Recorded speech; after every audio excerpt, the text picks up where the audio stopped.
Hi ಎಲ್ಲ ನಮಸ್ಕಾರ, welcome back to my YouTube channel. ಇವತ್ತು ಕನ್ನಡ ರಾಜ್ಯೋತ್ಸವ. ಎಲ್ಲರಿಗೂ ಕನ್ನಡ ರಾಜ್ಯೋತ್ಸವದ ಹಾರ್ದಿಕ ಶುಭಾಶಯಗಳು. ನಾನು ಇವತ್ತು ನಮ್ಮೂರು ಶಾಲೆಗೆ ಹೋಗ್ತಾ ಇದ್ದೀನಿ. ಅಲ್ಲಿ ಇವತ್ತು ಶಾರದಾ ಪೂಜೆ. ಈಗ ನಾನು ಮತ್ತು ನಮ್ಮ ಅನನಿ ಶಾಲೆಗೆ ಹೋಗ್ತಿದ್ರು ಅಲ್ಲ. ಎಂತ ಮಾಡ್ತಾರೆ ನನ್ನ ಶಾಲೆ ಇವತ್ತೆ? ಪೂಜೆ.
ಶಾರದಾ ಪೂಜೆಯು ನಾವು ವಿದ್ಯಾಮಾತೆಗೆ ಸಲ್ಲಿಸುವ ಗೌರವ ಮತ್ತು ಭಕ್ತಿಯ ಚಿಹ್ನೆಯನ್ನು ಸೂಚಿಸುತ್ತದೆ.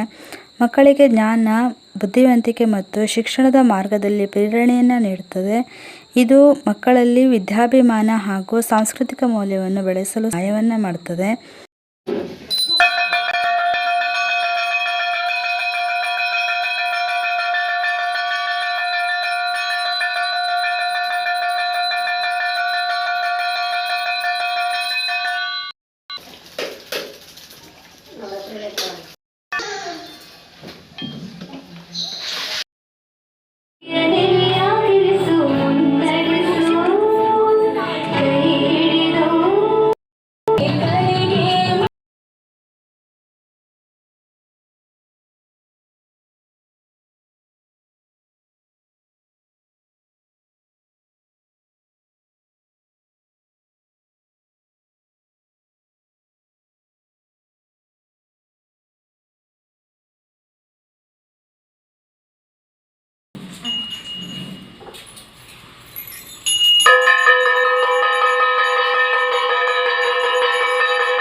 ಜಗನ್ಮಾತೆ ಮಹಾಕಾಳಿ ಇವತ್ತು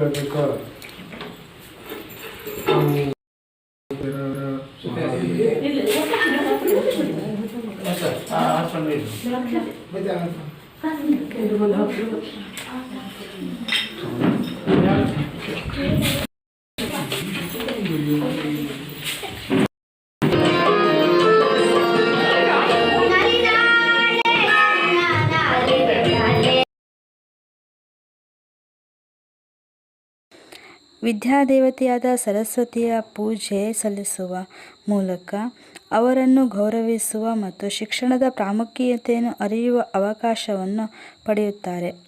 ಅಂದರೆ ಶಾಲೆಯಲ್ಲಿ ಪೂಜೆ ಮಾಡುವುದರಿಂದ ಮಕ್ಕಳಿಗೆ ಒಳ್ಳೆಯ ವಿದ್ಯಾ ಬುದ್ಧಿ ಎಲ್ಲವೂ ಸಿಗ್ತದೆ. ಶಾಲೆಯಲ್ಲಿ ಪೂಜಾ ಕಾರ್ಯಕ್ರಮವು ಮಕ್ಕಳು ಮತ್ತು ಶಿಕ್ಷಕರ ನಡುವೆ ಬಾಂಧವ್ಯವನ್ನು ಗಾಢಗೊಳಿಸುತ್ತದೆ ಮತ್ತು ಸಾಂಸ್ಕೃತಿಕ ಪರಂಪರೆಯನ್ನು ಮುಂದುವರಿಸಿಕೊಂಡು ಹೋಗಲು ಸಹಾಯ ಮಾಡುತ್ತದೆ. ಈ ಸಂದರ್ಭದಲ್ಲಿ ಎಲ್ಲ ಪರೀಕ್ಷಾ ಸಮಯದಲ್ಲಿ ಶಾಂತಿಯುತ ಮನೋಭಾವ ಮತ್ತು ಆತ್ಮವಿಶ್ವಾಸವನ್ನು ಪಡೆಯುತ್ತಾರೆ. ಇದು ಮಕ್ಕಳ ಮತ್ತು ಶಿಕ್ಷಕರ ನಡುವಿನ ಆತ್ಮವಿಶ್ವಾಸವನ್ನು ಹೆಚ್ಚಿಸುವುದಲ್ಲದೆ ಅವರ ಪಾಲಕರಿಗೂ ಕೂಡ ಇದೊಂದು ಸಾಂಸ್ಕೃತಿಕ ಕಾರ್ಯಕ್ರಮವಾಗಿ ಅವರಿಗೂ ಕೂಡ ಇದು ನೆಮ್ಮದಿಯನ್ನು ತರುತ್ತದೆ. ಶಾಲೆಯಲ್ಲಿ ಶಾರದಾ ಪೂಜೆಯನ್ನು ಹಬ್ಬವನ್ನಾಗಿ ಆಚರಿಸ್ತಾರೆ. ಶಿಕ್ಷಣ ಮತ್ತು ಸಂಸ್ಕೃತಿ ಎರಡನ್ನೂ ಇದು ಹೊಂದಿರುವುದರಿಂದ ಖಂಡಿತವಾಗಿಯೂ ಶಾಲೆಯಲ್ಲಿ ಈ ಶಾರದಾ ಪೂಜೆಯು ಒಂದು ಒಳ್ಳೆಯ ಬದಲಾವಣೆಯನ್ನು ಕೂಡ ತರುತ್ತದೆ. ಶಾಲಾ ಸಮುದಾಯಕ್ಕೆ ಪಾಠ ನಡೆಸಲು ಜ್ಞಾನಾಭಿಮಾನ ಮತ್ತು ಶಿಸ್ತಿನ ಮಹತ್ವವನ್ನು ತಿಳಿಸುವುದರಲ್ಲಿ ಇದು ಪ್ರಮುಖ ಪಾತ್ರ.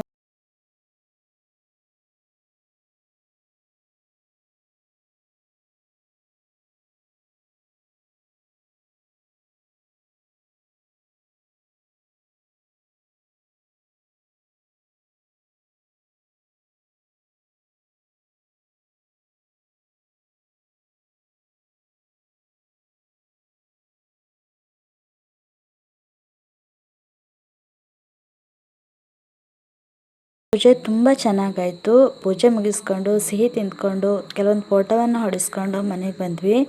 ಈ ವಿಡಿಯೋ ನಿಮಗೆ ಇಷ್ಟ ಆದರೆ ಲೈಕ್ ಮಾಡಿ, ಶೇರ್ ಮಾಡಿ, ಸಬ್ಸ್ಕ್ರೈಬ್ ಮಾಡಿ, ಕಮೆಂಟ್ ಮಾಡಿ, ಹಾಗೆ ಸಪೋರ್ಟ್ ಮಾಡಿ. Thank you.